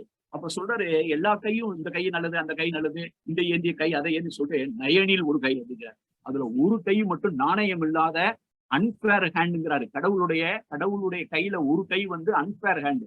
அந்த ஹேண்டு என்னன்னு கேட்டீங்கன்னா, அசுரர்களுக்கும் தேவர்களுக்கும் நடந்த சண்டையில வந்து இது 2 பேரும் பார்க்கடலை கடைஞ்சு அந்த மேருமலையை மத்தா வச்சு கடைஞ்சு அமிர்தம் வந்தவுடனே அமிர்தத்தை வந்து தேவர்கள் வந்து அசுரர்களுக்கு கொடுக்க கூடாது அப்படின்னு சொல்றதுக்காக ஃபர்ஸ்ட் போய் அந்த பாம்போடைய தலையையும் வாழும் போய் வேணும்னே வந்து இவர் தான் ஐடியா கொடுப்பாரு விஷ்ணு. தேவர்கள்லாம் போய் ஃபர்ஸ்ட் வந்து நீங்க போய் உடனே இவன் அசுரர்கள்லாம் வந்து அவங்க ஆண்ட பரம்பரை ஏதாவது ஒரு பெருமையை பேசிட்டு அவனுக்கு வந்து நாங்க வந்து வாழ் பக்கம் நிக்க மாட்டேன்னு சொல்லிட்டு உங்ககிட்ட சண்டைக்கு வருவாங்க. உடனே சரி நீங்க விட்டு கொடுக்குற மாதிரி விட்டு கொடுத்துருங்கன்னு சொல்லி கொடுப்பாங்க. அதே மாதிரி போய் தேவர் எல்லாம் போய் அந்த வாசுகி பாம்போட தலைக்கிட்ட போய் நிப்பாங்க. உடனே இவரு அசுரங்கள்லாம் இவங்க வந்து பார்த்துட்டு, என்னடா இவங்க தலை பக்கம் நிக்கிறாங்க, நம்மள வாழை பிடிக்க சொல்றாங்க, நாங்க எங்களை பார்த்தா வாழை பிடிக்கிற மாதிரியாடா இருக்கு அப்படின்னு சொல்லி சண்டைக்கு போடுவாங்க. உடனே இவர் சொல்ல, சரி போய் நீ வேணா போய் தலை பக்கம் இருந்துக்கியா அப்படின்னு சொல்லி தலையில விட்டுருவாங்க. தலையில விட்டு அந்த வாசுகி பாம்பு கடைய ஆரம்பிச்சோன்னா டக்குன்னு விஷத்தை கக்கும். விஷத்தை கக்கினா இவன் மண்டை பக்கம் இருந்த வேண்டியதானே விஷம் கக்கும். ஆக அவன் கடைசியில பிரிச்சு கொடுக்கும்போது அந்த கையில அமிர்தம் வந்துடும். அமிர்தம் கொடுக்கும்போது இவங்க எல்லாம் உட்கார்ந்து அமிர்தத்தை சாப்பிடும்போது விஷ்ணு வந்து ஒரு லேடிஸ் வேஷம் போட்டு வந்து ஒரு அழகான பெண் வேஷம் மாதிரி போட்டு இவங்களை மயக்குவார் அசுரர்ல. இவங்க மயங்கி அந்த மயக்கத்துல இருக்கும்போது அமிர்தத்தெல்லாம் இவங்க குடிச்சிருவாங்க. இவங்க குடிச்ச உடனே அசுரருக்கு இது கிடைக்காது, அமிர்தம் குடிக்காம போகுது. இந்த கதையை மனசுல வச்சு சங்க இலக்கியம் வந்து திருமாலை பாராட்டுகிற அந்த சங்க இலக்கியம் பரிபாடல்ல எல்லா கையும் நல்ல கைதான், ஆனா நயனில் ஒரு கை.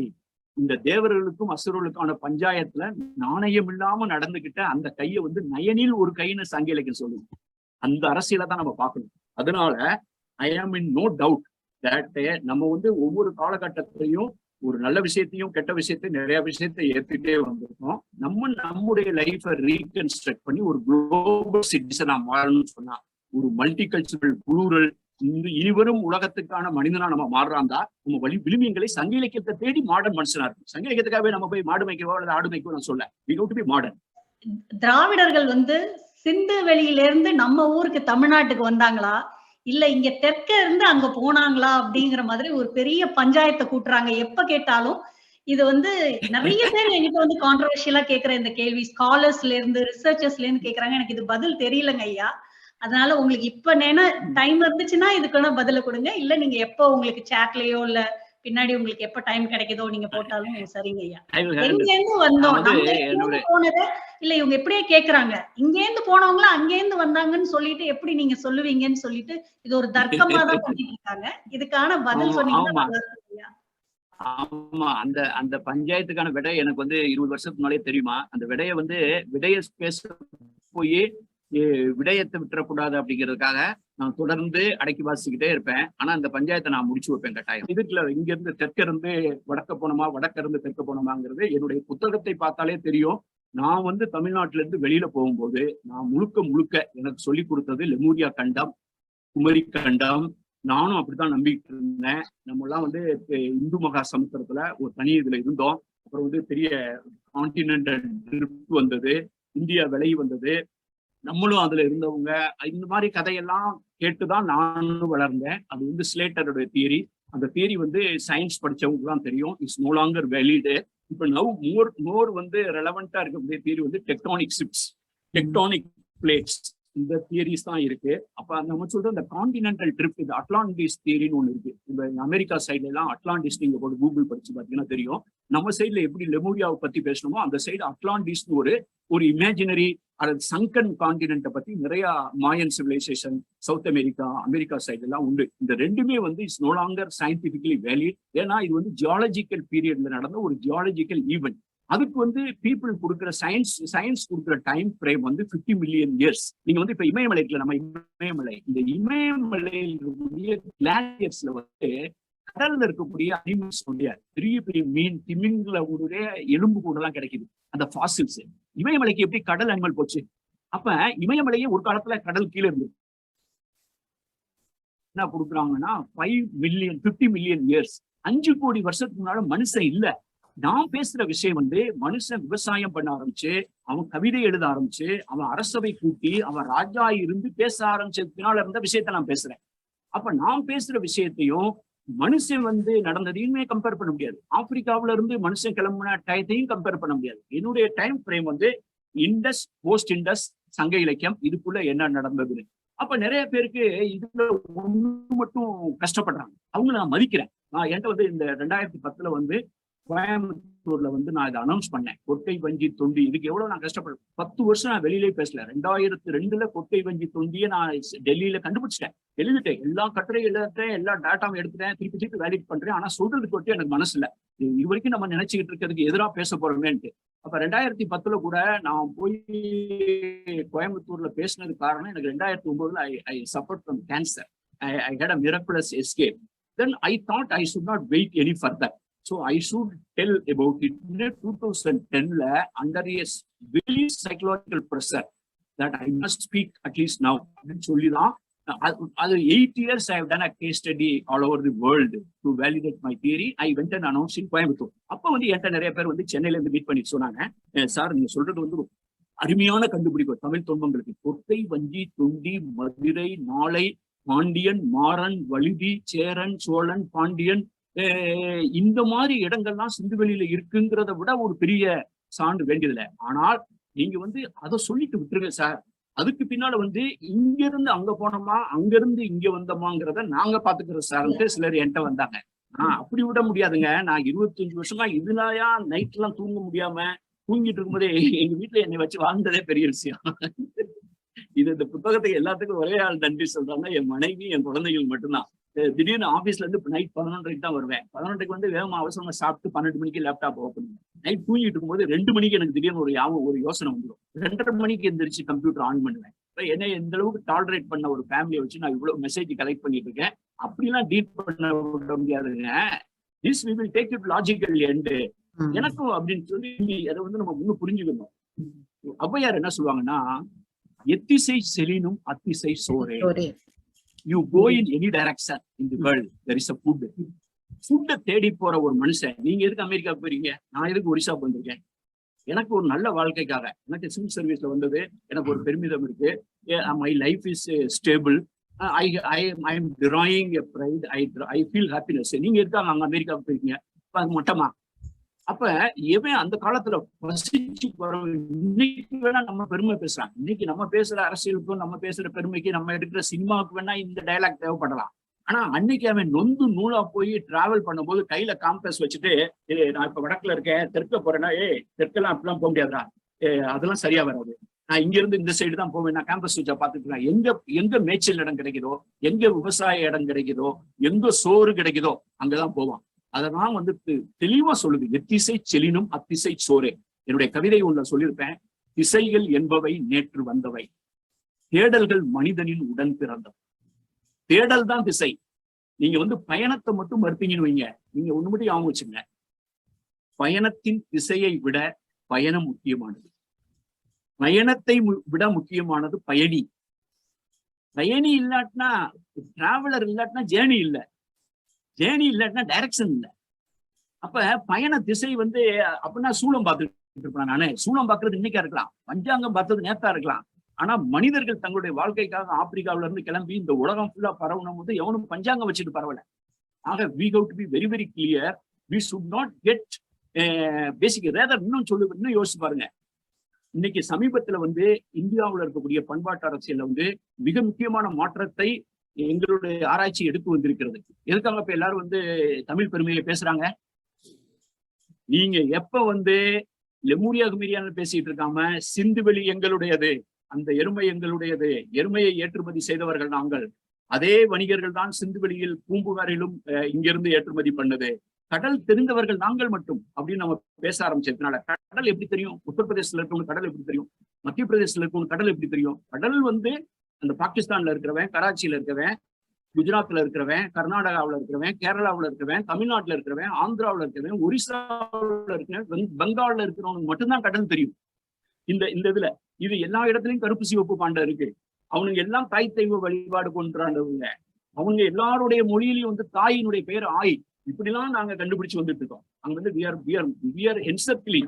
இப்ப என்சர்க்கிள் பண்ணி சிந்துவெளி ஒரு திராவிட பண்பு. ஏன்னா அந்த மொழி இதே வந்து நான் சிந்துவெளி இன்னைக்கு படிக்க முடிஞ்சு அதுல யாதும் ஊரே யாவரும் கேளு, பாண்டியன், சேரன், சோழன் இப்படிதான் எழுதிருக்கிறத நான் படிச்சுட்டேன்னா, நான் வந்து பக்கத்துல கூடிய தெலுங்குக்காரவங்க, மலையாளத்தை கன்னடக்காரங்க சொல்லிடுவேன், இதெல்லாம் திராவிடம் சொல்ல முடியாதையா, உனக்கு சேரனை தெரியுமா, உனக்கு சோழனை தெரியுமா, நீ மாறன் சொல்றியா, நாங்க மட்டும் தானே சொல்றோம், இப்ப இது தமிழ் நான் சொல்லிடுவேன். ஆனா அது படிக்க முடியாதனால அந்த சிந்துவெளி பகுதியிலையும் ஒரு திராவிட மொழி பிராகுய், அவனை போய் நான் வந்து நீ தமிழ் பேசுறேன்னு சொல்ல முடியாது. ஒருத்தன் ஆந்திராவில தெலுங்கு பேசுறான், ஒருத்தன் கன்னடா பேசுறான், ஒருத்தன் மலையாளம் பேசுறான், ஒரு தமிழ் பேசுறான். அது தாயில இருந்து வந்த குழந்தையா அல்லது சகோதரியாங்கிறதை விட எனக்கு கவலை வந்து, முதல் என்னுடைய நோக்கம் வந்து இது ஒரு திராவிட மொழி குடும்பத்தை சேர்ந்த பண்பாடு நிறுவுறதா. அது படிச்சதுக்கு பின்னால நல்லா தெரிஞ்சிடும். ஆக ஒருவேளை வந்து இதுல எனக்கு சந்தேகமே கிடையாது எனக்கு. ஆனா இதுல எனக்கு வருத்தமும் கிடையாது. எப்படி வருத்தம் கிடையாதுன்னு கேட்டீங்கன்னா, உலகம் முழுவதும் யாதும் ஊரே யாவரும் கேளிர்னு சொல்ற ஒரு பண்பாடு வந்து நான் இந்த டைரக்ஷன்ல போவேன். வேள்பாரியை வந்து நான் வேள்பாரி ஃபங்க்ஷன்ல பேசும்போது சொன்னேன், வேள்பாரிக்கு மட்டும் தமிழ்நாட்டுல மேப் போடாதீங்கன்னு சொன்னேன். விகடன் என்னுடைய நண்பர் சு வெங்கடேசன் எழுதின இந்த வேள்பாரிங்கிற வெளியீட்டு விழால நான் பேசினேன். இன்றைய முதல்வர் வந்து ஸ்டாலின் அப்ப அந்த ஃபங்க்ஷன்ல கலந்துக்கிட்டாரு. நான் சொன்னேன் வந்து வேள்பாரிக்கு மட்டும் மேப் போடாதீங்க. ஏன் வேள்பாரிக்கு மேப் போடாதீங்கன்னு சொன்னா, இன்னைக்கு தமிழ்நாட்டுல வந்து வேள்பாரின்னு பேர் வச்சிருக்கோம் ஆயிரக்கணக்கான பேர் இருக்கான். பாரி, இனிய பாரி, அருள் பாரி, எத்தனையோ பேர் வச்சு இன்னைக்கு வரைக்கும் இருக்காரு. பாரிக்கு ஈக்குவலா இன்னைக்கு எம்ஜிஆர் வந்து நல்ல கொடைவள்ளல் பேர் வாங்கினார்னா, அவர் வந்து பாரி கொடைவள்ளல் பாரி வெந்தன் தான் எம்ஜிஆருக்கு டைட்டில் கொடுக்குறான். இன்னைக்கு யாராவது ஒருத்தர் நல்ல கொடைவள்ளல் வந்தா அவருக்கு பேர் பாரி தான். அப்ப பாரி வந்து பாண்டியனும் இல்ல, சேரனும் இல்ல, சோழனும் இல்ல. ஆனா பாரி, ஓரி, காரி, பேகன், இது எல்லாருடையதையும் இடப்பெயரா அதியமான்ல இருந்து நான் சிந்துவெளியில பார்க்கும்போது, நான் எந்த மனநிலையில வந்து பாரி வந்து ஒரு கவுண்டரு, பாரி வந்து ஒரு தேவரு, பாரி வந்து ஒரு வன்னியரு அப்படிங்கிற கான்டெக்ட்ல போய் இவர் விழுப்புரத்துக்காரரு, திண்டிவனத்துக்காரரு, இவர் திருச்சிக்காரரு நான் சொல்ல முடியுமா? பாரி வந்து நம்ம எல்லாருக்குமானது.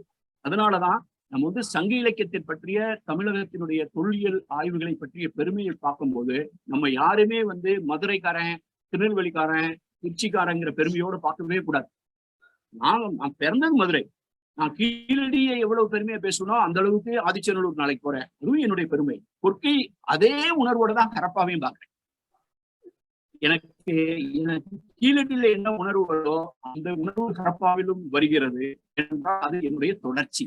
சிந்துவெளி விட்ட இடமும் சங்க இலக்கியம் தொட்ட இடமும் ஒன்றே என்பது ஒரு கவிதை அல்ல, அது கவிதை போலவே தெரிகிற ஒரு உண்மை. அவ்வளவுதான்.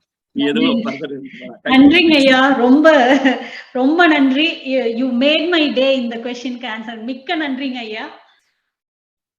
அரசு ஐயா, நீங்க நம்ம ரொம்ப மகிழ்ச்சி. அவங்க ஒரு விமான நிலையத்திலிருந்து கூட is able to connect with us.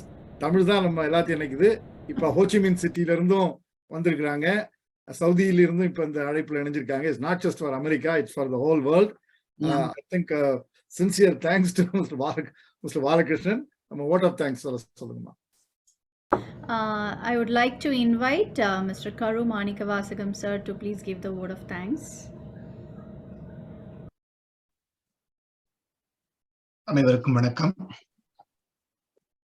நன்றி நவலல் நாள் அன்று இந்த ஒரு நன்றி கூறும் வாய்ப்பை பெற்றமைக்கு நான் நன்றி பாராட்டுகிறேன். நான் எங்கிருந்து தொடங்குவது என்று ஒரு மலைப்பில் இருக்கின்றேன்.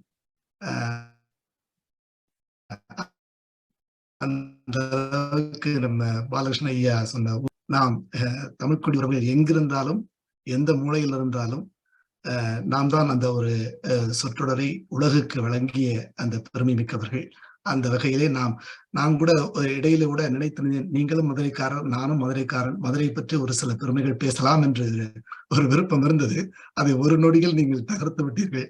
ஆக நாம் எங்கிருந்தாலும் எந்த ஊரை சேர்ந்தாலும் நமது ஊரே என்று எண்ணி நாம் நம்மளுடைய பணியை சிறப்பாக செய்கிறோம். அந்த வகையிலே இன்றைய பயிலரங்கம் மிக மிக அற்புதமாக பற்பல கூறுகளை கொடர்ந்தது என்று சொன்னால் அது மிக இல்லை என்றே கருதுகிறேன். முதலில் சிறப்பு விரிவுரையாளராக இன்று பரிணமித்த திருமிகு உமா பன்னீர்செல்வம் அம்மா அவர்களுக்கு எங்களது மன்மார்ந்த நன்றி. சிந்து சமவெளியுடைய நாகரிகத்தினுடைய அந்த சிந்து சமவெளி நாகரிகம் என்பது நாம் உலகுக்கு வாழ்வியலை கற்றுக் கொடுத்த ஒரு நாகரிகம் என்று சொல்லலாம். அந்த அளவுக்கு அதனுடைய நுணுக்கங்களை மிக அழகாக எடுத்துரைத்தார்கள். நமது நாகரிகத்திலே நம்முடைய நகர வடிவமைப்பு மற்றும் கட்டுமானங்கள், மேற்கு கிழக்கு, மலை, கோட்டை, கோழிச்சண்டை, நடுகள், ஜல்லிக்கட்டு, இப்படி பல கூறுகளை பல சான்றுகளுடன் மிக அழகாக எடுத்துரைத்த உமா பன்னீர்செல்வம் அவர்களுக்கு மீண்டும் எங்களது நெஞ்சார்ந்த நன்றி. மிக சிறப்பான ஒரு தொகுப்புரை. அடுத்ததாக ஐயா அவர்களை பற்றி சொல்வதற்கு ஏராளம் இருக்கின்றன. அதே தனியாக ஒரு உரையாகவே சொல்லலாம். ஐயாவை பொக்கிஷம் என்று கூட அம்மா அவர்கள் குறிப்பிட்டார்கள். பொக்கிஷம் என்று சொல்வது கூட நம்ம கருவூலம் என்றே சொல்லலாம் என்று நினைக்கிறேன். ஒரு களஞ்சியம். ஆக அவருக்கு பல பட்டங்களை நாம் வழங்கலாம். அந்த அளவுக்கு அவர் கருத்து செறிவு மிக்க ஒரு கருக்கடை என்ற ஒரு வார்த்தை கூட நீங்கள் கேள்விப்பட்டிருக்க கூடும். கருக்கடை, த ஸ்மார்ட்டஸ்ட் பர்சன் என்று சொல்லக்கூடிய ஒரு பொருள் கொண்டது கருக்கடை. அந்த அளவுக்கு கருத்துக்களை உள்ளடக்கிய ஒரு மாமனிதராக திகழ்கிறார் ஐயா அவர்கள். அவர்கள் சொன்ன ஐயா அவர்கள் இன்று பயணத்தில் இருக்கும் ஒரு சூழல் கூட பற்பல பயணங்களுக்கு இடையிலும் நமது இந்த பயிலரங்க பயணத்தில் நம்மளோடு அது தொடங்கியது முதற்கொண்டு இணைந்து தன்னுடைய கருத்துக்களை பகிர்ந்தது என்னும் பொழுது எந்த வகையில் நன்றி கூறுவோம் என்று வியப்பாக இருக்கிறது. அவர்கள் மேல் கீழ் சான்றுகள், நடுகள் உள்ளிட்ட ஒரு அழகான ஒரு கருத்துக்களையும் எடுத்துரைத்தார்கள். குறிப்பாக அதில் கோயில் என்று பலருக்கு அது ஒரு செய்தியாக இருந்திருக்கக்கூடும் என்று நினைக்கிறேன். பெரும்பகுதியான மக்கள் கோவில் என்றே வழங்குவார்கள். கோயில், கோ என்பது தலைமகன், இல் என்பது இல்லம். ஆக தலைமகன் இருக்கின்ற ஒரு இல்லத்தை குறிக்கின்ற ஒரு சொல்லாக என்று பலர் நம்ம அறிந்திருக்கக்கூடும். அந்த வகையிலே அந்த ஒரு நல்ல ஒரு கருத்துக்களை நம் முன்னே எடுத்துரைத்தார்கள். எருமை குறித்த ஒரு விளக்கத்தையும் இன்று ஒரு புதிதாக கேட்கக்கூடிய ஒரு வாய்ப்பு கிட்டியது நாம் அனைவருக்கும். இதுவரைக்கும் மேய்ப்பது எருமை, இதில் என்ன பெருமை என்று அது ஒரு தவறான ஒரு சொற்றொடராகவே கேள்விப்பட்டு வந்திருந்த நாம் இன்று அந்த எருமைக்கு எவ்வளவு பெருமை இருக்கிறது என்பதையும் நாம் அறிய முடிந்தது. அந்த கருத்துக்களையும் நம்முடைய பகிர்ந்து கொண்டார்கள். ஆண்ட பரம்பரை, அக்ரகாரம், சேரி என்ற சொல் கூட அழகாக தவறான ஒரு சொல்லாகவே பார்க்கப்பட்ட இந்த சமூகத்தில் சேர்ந்திருப்பதுதான் சேரி என்பதை மிக அழகாக எடுத்துரைத்தார்கள். இப்படி பற்பல விடயங்களை நம்மளே பகிர்ந்து கொண்ட ஐயா அவர்களுக்கு எங்களுடைய நெஞ்சார்ந்த நன்றி. ஐயா அவர்களை பேச ஆரம்பித்தால் ஐயாவால் நிறுத்தவே முடியாது. அந்த அளவுக்கு ஒரு 3-4 மணி நேரம் தொடர்ந்து உரையாற்றக்கூடிய ஒரு அப்படியே ஒரு என்ன சொல்றது, கடல் என்று சொல்லலாம். உள்ள கிடக்கையிலிருந்து அமுத சுரபி போல் வார்த்தைகளும் கருத்துக்களும் கொட்டும். அந்த வகையிலே அவரையெல்லாம் நாம் கிடைக்கப்பட்டது நம் தமிழ் சமூகம் பெற்ற பேர் என்று சொல்ல வேண்டும். அந்த வகையிலே ஐயா அவர்களுக்கு மிக்க நன்றி. அடுத்ததாக திருமிகு செல்வி கவிதா சுந்தரபாண்டியன், எங்களுடைய முதல் பயிலரங்கத்தினுடைய மாணாக்கர்களில் ஒருவராக இருந்தவர். குறிப்பாக பேரவை விழாவிலே கலந்து கொண்டு நேரடியாக கலந்து கொண்டு சான்றிதழ் பெற்ற ஒரே நபர் செல்வி கவிதா சுந்தரபாண்டியன் அவர்கள். அந்த வகையில அவர்களுக்கு நான் நண்பர்களிடத்திலே பகிர்ந்து சொல்வேன், ஒருவர் 100 பேருக்கு சமம் என்று. அந்த வகையில ஒரு மாணாக்கர் ஒரு சோறு போதும், ஒரு பானை சோற்றுக்கு ஒரு சோறு பதம் என்பது போல மிக அற்புதமான புத்தகத்தை கரைத்து குடித்து நாம் இன்று வந்து உரையாட வேண்டும் என்று சொன்னதற்காக குறிப்பாக 1-2 கருத்துக்களை மட்டுமே நம்ம இடத்திலே பகிர்ந்தார்கள்.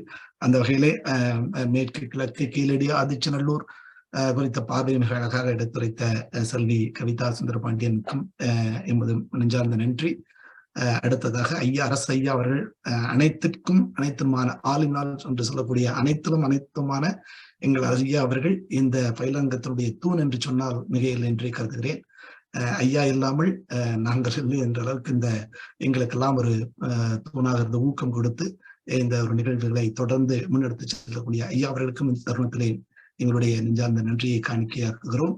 அடுத்ததாக ஒருங்கிணைப்பாளர் கோபி அவர்கள் தொடர்ந்து அதாவது எந்த ஒரு சூழலிலும் ஒரு ஆபத் பாந்தவன் என்று சொல்வார்கள், இது போல எந்த ஒரு நிலையிலும் ஊன்றுகோலாக ஒரு துணையாக இருக்கக்கூடிய அவர். அவருக்கும் இத்தருணத்திலே எங்களுடைய மனமார்ந்த நன்றி. இன்றைய விளையாட்டை முதன்முறையாக தொகுத்தளித்த திருமதி மீனா சுந்தர் அவர்களுக்கும் மிக்க நன்றி. ஒரு குறிப்பாக இந்த இடத்துல ஒன்றை சொல்ல வேண்டும். செல்வி கவிதா சுந்தரபாண்டியன் அவர்கள் திருமதி மீனா சுந்தர் அவர்களுடைய புதல்வி, தாயை போல பிள்ளை நூலை போல சிலை என்பதாக இருவருடைய பங்களிப்பும் மிகச் சிறப்பு. அவர்களுக்கும் எங்களுடைய மனமார்ந்த நன்றி. இறுதியாக தொகுப்பாளினி திருமதி உமா ராம்குமார் அவர்கள் இந்த சென்ற மாணாக்கர்களுடைய பயிலரங்கமும் சரி, இந்த பயிலரங்கமும் சரி, அவர்கள் இல்லாமல் நிகழ்ச்சி இல்லை என்ற அளவிலே மிக அற்புதமாக அனைத்து நிகழ்வுகளையும் ஒரு கிறிஸ்பாக என்று சொல்லக்கூடிய ஒரு நறுக்கு என்று சொல்லக்கூடிய அளவிலே அழகாக தொகுத்து வழங்குகிறார்கள். அவர்களுக்கு ஈடு இணைகளை. அந்த நிலையில் அவர்களுக்கும் எங்களுடைய மனமார்ந்த நன்றி. இறுதியாக பங்கேற்பாளர்கள் தொடர்ந்து தன்னுடைய இந்த சார்ட் இப்பதான் பார்த்தேன். ஒரு நிமிஷம் நான் சொல்லுங்க சார். ஒரே ஒரு நிமிஷம். ஆமா, அதாவது இப்ப தமிழ்நாட்டுல இருந்து சிலர் கேட்டிருக்காங்க, sir the students from Tamil Nadu want to study this book, cost of the book is not affordable, can someone please sponsor? It can be possible. எனக்கு வந்து உங்க குரூப் மூலமா அவங்க எங்க இருக்காங்கன்னு சொன்னாங்கன்னா அப்படிப்பட்ட மாணவர்களுக்கு நாங்க அந்த புத்தகத்தை இலவசமா அனுப்புறதுக்கே தயாரா இருக்கிறோம். இதுல விருப்பம் உள்ளவா. அதே மாதிரி தமிழ் எடிஷன் வருது, நிறைய பேர் ஸ்பான்சர் பண்ணிக்காங்க. எங்களுக்கு வந்து முகவரி நிறைய பேருக்கு அப்படி கொடுத்துருக்கோம். இந்த புத்தகத்தை படிச்சே தீரணும்னு சொல்றவங்களுக்கு, வாங்குறதுக்கு பணம் இல்லைங்கிறதுக்கு எங்களுக்கு விலை ஜாஸ்தியா இருக்குன்னு சொன்னவங்களுக்கு நாங்க அவங்களுடைய முகவரியை கேட்டு அந்த புத்தகத்தை நாங்க கொடுத்துறோம். இது வந்து ரோஜா முத்தையா நூலகம் வந்து லாப நோக்கமற்ற ஒரு அறக்கட்டளை. அப்படி யாராவது இதுல எழுதியிருக்கவங்க யாராவது வந்து இந்த புத்தகத்தை படிக்கணும்னு சொன்னா நாங்க ஸ்பான்சருக்கு அல்லது லைப்ரரியில இருந்து நாங்க நேரடியா கொடுத்துருவோம். அல்லது அதுக்கு ஸ்பான்சர்ஸ் எல்லாம் இருக்கிறாங்க. சிலர் வந்து எங்கிட்ட சொல்லி வச்சிருக்காங்க. சார், நான் மாரிமுத்து கிட்ட நான் பேசிட்டேன். I will take care of sending the book to him, sir. நான் மாரிமுத்து கிட்ட சைடுல பேசிட்டேன். I will take care of sending it. I have already told him I will get him a copy of the book. No problem. Very good. I will work with him. He has already sent me the address. அவர் கோயம்புத்தூர்ல படிக்கிறாரு போல, Thanjavur student. எனக்கு address அனுப்பிட்டாரு, நான் பாத்துக்கிறேன் sir. I will take care of sending the book to him from RMR. Thank you, sir. சென்னையில தான் ஆமா sir. I will work with morning, ladies and gentlemen. May I have your kind கண்டிப்பா attention, மிக நன்றி ஐயா. கோபதி அவர்கள் அந்த பணியை சிறப்பாக ஒருங்கிணைத்து செய்வார். இறுதியாக பங்கேற்பாளர்கள் அனைவருக்கும் எங்களுடைய நன்றி. தொடர்ந்து ஒரு நிகழ்வையும் தவற விடாது பங்கேற்று இந்த பயிலரங்கை மிகச் சிறப்பாக நடத்தி தர ஒத்துழைப்பு நல்கியமைக்கு உங்கள் அனைவருக்கும் தருணத்திலே நன்றியை காணிக்கையாகிறோம். குறிப்பாக இன்று கேள்விகள் வைத்த திருமதி ரேணுகா, திருமதி மேகலா ராமமூர்த்தி அம்மா அவர்கள் சென்ற வகுப்பில் சங்க இலக்கியத்தில் பங்களிப்பு மிக அற்புதமாக உரையாடல் இருந்தது. அவர்களுக்கு மீண்டும் தருணத்திலே ஒரு நன்றியை கூறிக்கொள்ள விரும்புகிறோம். இறுதியாக இந்த ஒரு நல்ல வாய்ப்பை தொடர்ந்து நமக்கு அமைத்து தருகின்ற அமெரிக்க தமிழ் கல்விக் கழகத்திற்கும் வட அமெரிக்க தமிழ் சங்க பேரவைக்கும் இத்தருணத்தில் நன்றி பாராட்டி அமைகிறோம். நன்றி, வணக்கம். அடுத்த வாரம் டாக்டர் விஜய் ரத்னம் அப்படிங்கிற ஒரு பேராசிரியர், கனெக்டிகட் இம்யூனாலஜிஸ்ட். அவர் பாட் ரவுட் அதை பத்தி பேசுறாரு. 9, 10, 11 chapters, Dravidian, Gujarat and Maharashtra. I should be fantastic speech. எல்லாருமே வந்துருங்க. இன்னும் நண்பர்களையும் சொல்லி நிறைய பேர் வர்ற மாதிரியும் பண்ணணும். அனைவருக்கும் நன்றி. Let's meet அடுத்த வகுப்பு பத்தி சொல்றேன்னா சொல்லிடுங்கம்மா. எந்த சாப்டர் என்னங்கறத சொல்லிட்டீங்க. Chapter 9, 10, 11. Pot root and Dravidian, Gujarat and Maharashtra. Thank you everyone for joining today. We'll meet again. Yeah, thank you sir. Thank you so much.